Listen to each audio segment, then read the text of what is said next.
Ya, baik. Kami lanjutkan pemirsa. Mas Daniel, akan saya tanya lebih jauh.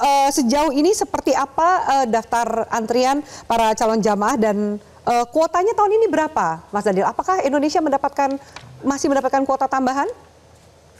Iya, Mbak Afi, masalah kuota haji atau antrian haji itu adalah masalah global.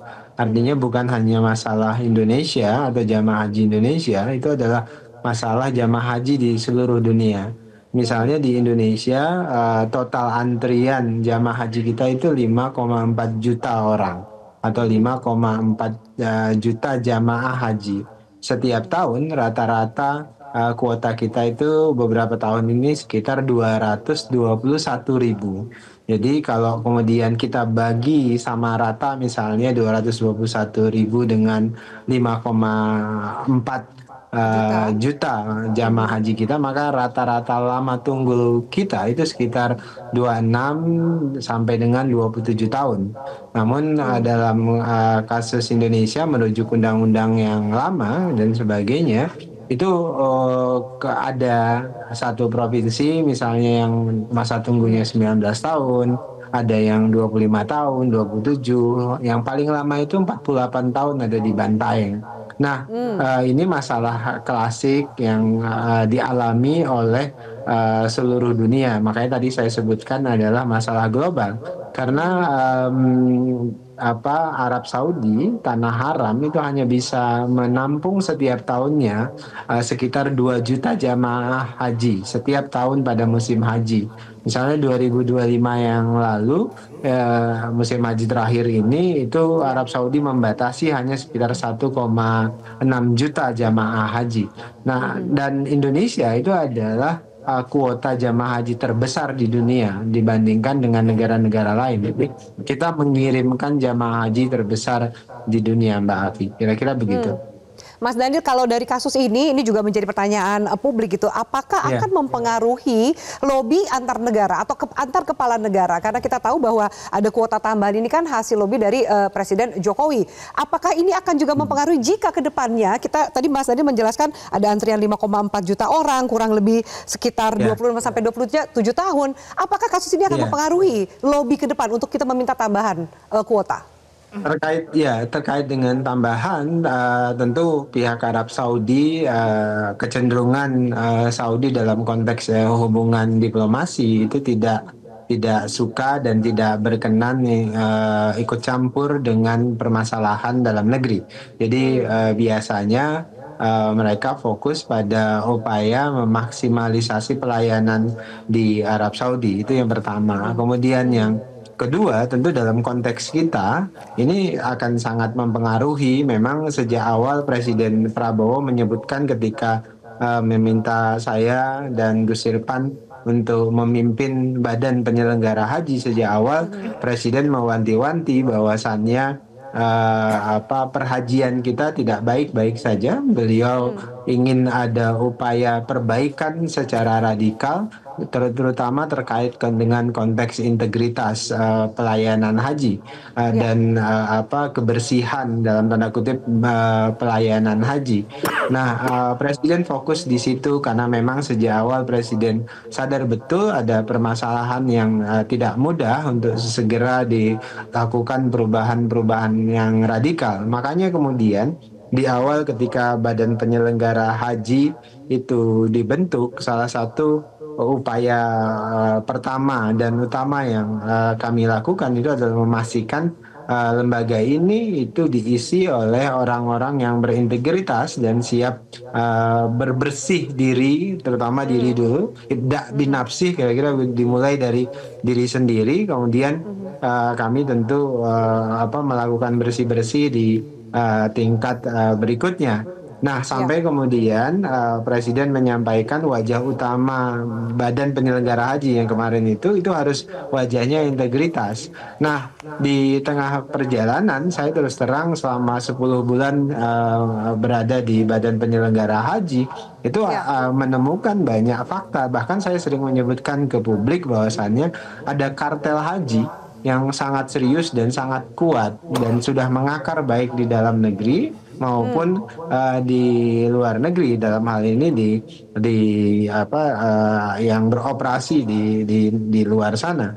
Dan mereka bukan hanya berasal dari kelompok bisnis, tapi juga di kelompok di pemerintahan, kemudian di legislatif, dan di semua lini itu ada anggota-anggota dalam tanda kutip kartel haji.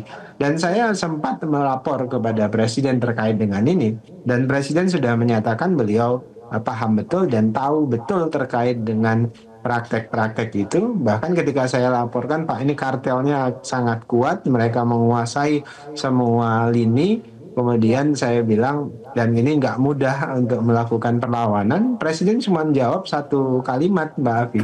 Udah, kalian sapu saja, gitu. Kalian sapu saja. Waktu itu saya ingat sekali, saya sampaikan, Pak, ini kuat sekali. Kalau kemudian kami melakukan konfrontasi dengan keras, jangan-jangan kami yang tersapu, gitu. Jadi kenapa? Karena sangat kuatnya kartel haji itu, gitu ya, Mas Daniel. Betul. Ya. Bahkan saya menyebutkan, Pak, jangan-jangan kami yang tersapu, karena dalam pengalaman saya melawan praktek anti korupsi, Mas Yudi tahu persis itu nggak mudah, dan yang tersapu justru bisa kita, begitu. Kenapa? Karena justru bisa dibalikkan, misalnya kemudian tiba-tiba kita jadi tertuduh dan macam-macam, ada upaya macam-macam. Dan itu yang saya hadapi misalnya beberapa tahun lalu ketika saya di luar pemerintah, dan sekarang kami berusaha melakukan perlawanan itu. Praktek kartel haji harus dinihilisme, kan begitu istilah saya, dan itu tidak mudah. Makanya kemudian hari ini kami memulai perintah presiden itu, dan presiden berkomitmen untuk memastikan penyelenggaraan haji sesuai dengan judul tema kita malam hari ini, korupsi kuota haji jangan terulang lagi, dan itu tidak boleh terulang sama sekali di Kementerian Haji dan Umroh nanti, Mbak. Baik, semoga tidak tersapu oleh para kartel, Mas Daniel.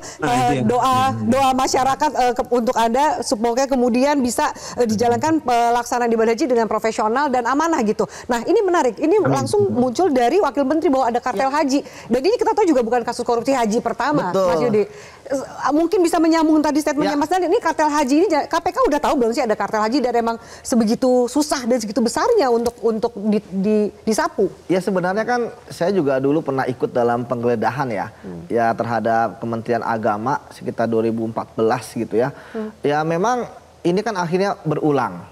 Mengapa ini berulang? Karena tadi benar disampaikan oleh Bang Daniel ya, bahwa kartel ini bisa jadi siapapun ya yang menjadi menteri, siapapun yang menjadi dirjen ya, mereka adalah orang yang bisa mengatur segala-galanya. Itu yang pertama. Kemudian yang kedua, Mbak, bahwa kalau kita lihat ini kan kasus korupsi yang terkait ini kan jual beli kuota ya. Ini kan sebenarnya bagi saya sebenarnya kecil ya, kerugian keuangan negara 1 triliun ya. Karena tadi yang besar itu seperti yang disampaikan oleh Bang Daniel ya, kartel yang kemudian mereka bermain di masalah catering ya kan.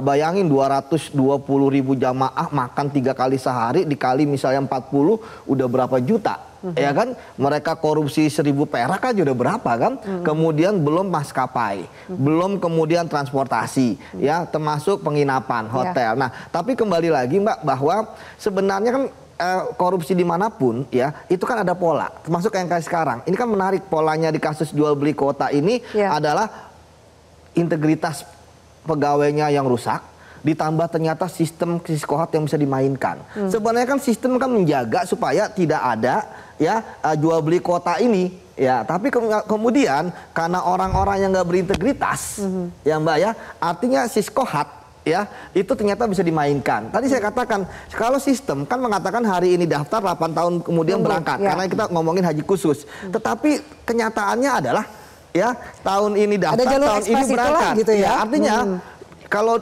sistemnya rusak ya, sistemnya udah bagus ternyata orangnya rusak. Tadi benar yang dikatakan oleh Bang Daniel bahwa sebenarnya ya kalau misalnya Kementerian Haji dan Umroh besok ada isinya adalah orang-orang yang bersih ya, saya pikir aman. Saya pikir saya waktu rekrutmen teman-teman yang SKPK juga itu adalah hal yang bagus. Tapi kemudian Mbak, yang terakhir nih, ini kan Dirjen Haji ya kan dihapuskan. Nah, saya nggak tahu nih kemana orang-orang yang kemudian ada di pegawai-pegawai. Nah, kalau misalnya mereka akan ke Kementerian Haji dan Umroh, saya harap Bang Daniel dan Agus Irfan benar-benar menyeleksi secara bagus, bahkan koordinasi dengan KPK. Siapa yang diduga terlibat dalam kasus ini, baik itu yang terlihat di publik karena menjadi saksi atau yang belum terlihat yang ada di catatan PPATK yang dimiliki oleh KPK. Saya harus jeda. Saya tahu ini Mbak Almas dan Pak Adi ingin menambahkan, mungkin menjelaskan. Kami harus jeda. Termasuk juga nanti bisa dijawab lebih jauh, Mas Daniel, apakah kemudian yang ada di Kementerian Haji dan Umroh saat ini juga adalah orang-orang lama di Dirjen Haji gitu? Dan apakah bisa dijamin tidak ada orang-orang itu yang terlibat dalam kasus korupsi kuota haji? Usai jeda pemirsa, tetaplah bersama kami.